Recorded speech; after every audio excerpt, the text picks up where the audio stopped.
ሰላም እንዴት ናችሁ? ዛሬ ናኒ ወደ ገዳም ከሄደች ዛሬ አራተኛ ቀኗ ነው። ዛሬ ትመለሳለች፣ ግን እኔ የሆነ ሰርፕራይዝ አዘጋጅቼላታለሁ። ናኒ እንደምታውቁት እንግዲህ በጣም ነው እንስሳ የምትወደውና የሆነ ሰርፕራይዝ አለን ጋይስ፣ እስከ መጨረሻው ከኔ ጋር ቆዩ።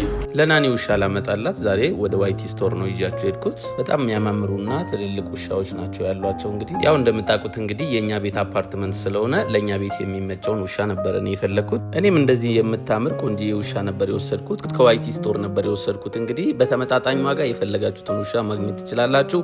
ስልካቸውና አካውንታቸውን ሜንሽን አደርግላችኋለሁ። የእሷ ሪያክሽን ነው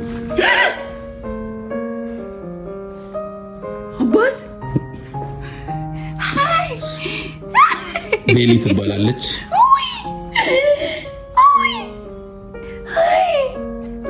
ዛሬ እስቲ ማርያም አስነግረኝ።